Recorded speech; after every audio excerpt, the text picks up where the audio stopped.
No longer Sinners Anonymous, Day 23, Story Time. I have to tell you that the Lord gave me this series to start based off of some findings that I had done, a couple videos called Halfway Houses of God. And the explanation in regards to my absence, I was off on an assignment, and this story that I will read to you will give you the gist of this assignment. I titled it The Nagging House Inspector. A man has just been invited over to a new friend's house for dinner. It's a beautiful house, pristine, purposeful looking, unassuming, a house desired to be occupied. The friend opens the door, greets him, and invites him in. He's among a few other house guests in attendance that night, complete with music, a good meal, and musing fellowship. A night that beckons for more nights with one another, a hopeful beginning of many encounters. One particular night at this house, while grabbing a bottle of wine and some bread from the cellar for the house owner and guests upstairs, the man noted a dark spot of what looks to be moisture in the corner,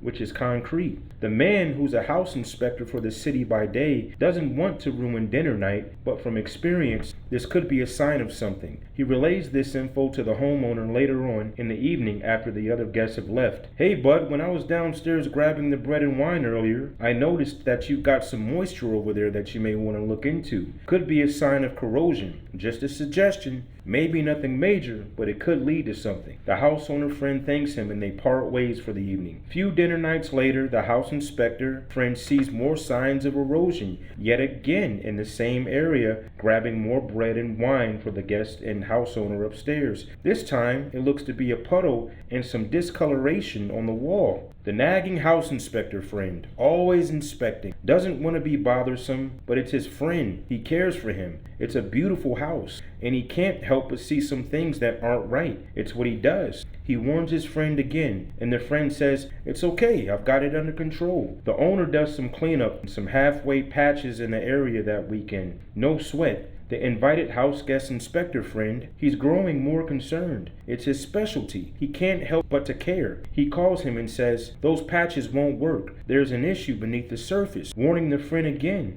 He even reads him a few points from his house inspector guideline, which the friend rebuffs. Worry about your own house. You think just because you're a house inspector that your house is perfect and doesn't have any problems? Everybody's house has problems, even yours. The house owner friend gets aggravated and hangs up on him. No more calls, no more dinner nights, no more bread and wine.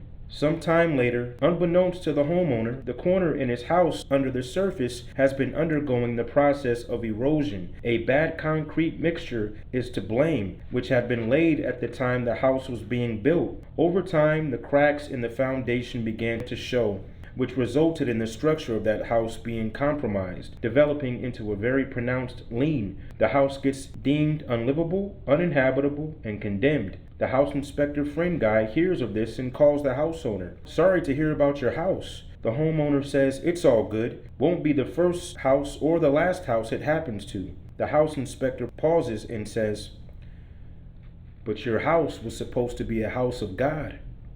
End of story. Matthew chapter 12, verses 43 through 45. When the unclean spirit is gone out of a man, he walketh through dry places, seeking rest, and findeth none. Then he saith, I will return into my house, from whence I came out. And when he is come, he findeth it empty, swept, and garnished. Then goeth he, and taketh with himself 7 other spirits, more wicked than himself, and they enter in and dwell there. And the last state of that man is worse than the first. Even so shall it be also unto this wicked generation.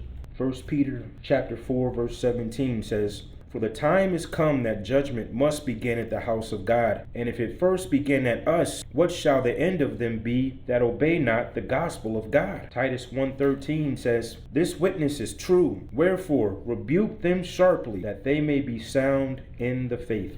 In that story that I read, I am the house inspector. The house inspector guideline that I was trying to read, the homeowner, is the Bible. The warnings that I gave was the leaven that I was beginning to detect. This house was a house that I was invited into. I had been assigned to give the results of the house inspection of that house. Hence why I haven't been able to upload a video since last week. I read those verses to you because it's one of the saddest things that I find in that set of verses in Matthew chapter 12. The bad spirit had gone out, but but it still claimed the house as his, even in its absence. That house are vessels, man, people, and it was able to go back in and dwell there. The word says, examine yourselves to see if you're in the faith. Judge yourselves, or you will be judged. Judgment starts at the house of God. So I am off to give my house inspection of one particular house that I was invited into. I thank you for your patience. Please read and review Matthew